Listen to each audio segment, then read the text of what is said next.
শেরপুরে শীতকালীন সবজি আবাদ ও পরিচর্যায় ব্যস্ত সময় পার করছেন কৃষকরা। এ নিয়ে আরও জানাতে সরাসরি যুক্ত হচ্ছেন সহকর্মী জুবাইদুল ইসলাম। জুবাইদুল, সবজির আবাদ কেমন দেখছেন, এই বিষয়ে কি বলছেন কৃষকরা?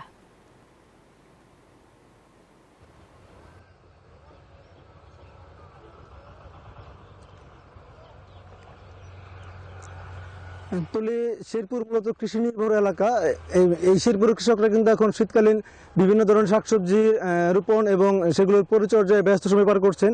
আমি যদি একটু জানাই, শেরপুর জেলায় এবার 9,000 হেক্টর জমিতে কিন্তু শীতকালীন বিভিন্ন শাকসবজি আবাদের লক্ষ্যমাত্রা নির্ধারণ করা হয়েছিল। এর মধ্যে ইতিমধ্যে প্রায় 7,500 হেক্টর জমিতে কিন্তু বিভিন্ন ধরনের শাকসবজি রোপণ সম্পন্ন হয়েছে এবং সেগুলোর পরিচর্যায় কৃষকরা ব্যস্ত সময় পার করছেন। কৃষকরা বিভিন্ন ধরনের ফুলকপি, বাঁধাকপি, লাউ, সিম, টমেটো, বেগুন সহ নানা ধরনের সবজি কিন্তু রোপণ করেছেন।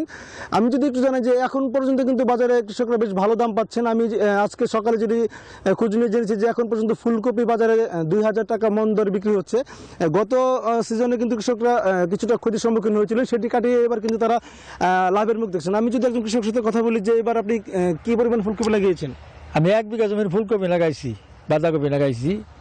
আমনের যে দাম আছে এই দাম যদি গেলে থাকে তাহলে আমরা লাভবান হতে পারি। এরপরে ওই যে আপনার সার, তারপরে বিষের দাম একটু বেশি, তাও আশা করা যাইতেছে যে যদি এই দাম থাকে তাহলে আমরা লাভবান হতে পারবো ইনশাল্লাহ।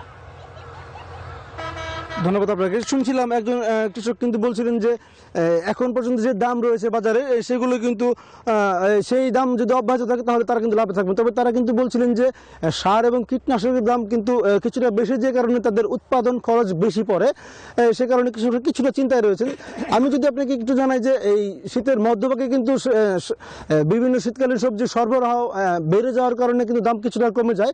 তবে কৃষি বিভাগ সেটি নিয়ে কাজ করছে। তারা বলছে যে কৃষকদের এই সবজি সংরক্ষণের জন্য তারা একটি কৃষি হিমাগার, যেখানে তারা শাকসবজি সংরক্ষণ করে রাখতে পারবে, সেটি শেরপুরে নির্মাণের জন্য একটি প্রস্তাব ইতিমধ্যে কৃষি মন্ত্রণালয়ে পাঠিয়েছেন। সেটি অনুমোদন হয়ে গেলে কৃষকরা কিন্তু এই শীতকালীন শাকসবজি তারা সংরক্ষণ করতে পারবেন এবং তারা ন্যায্য মূল্য পাবেন।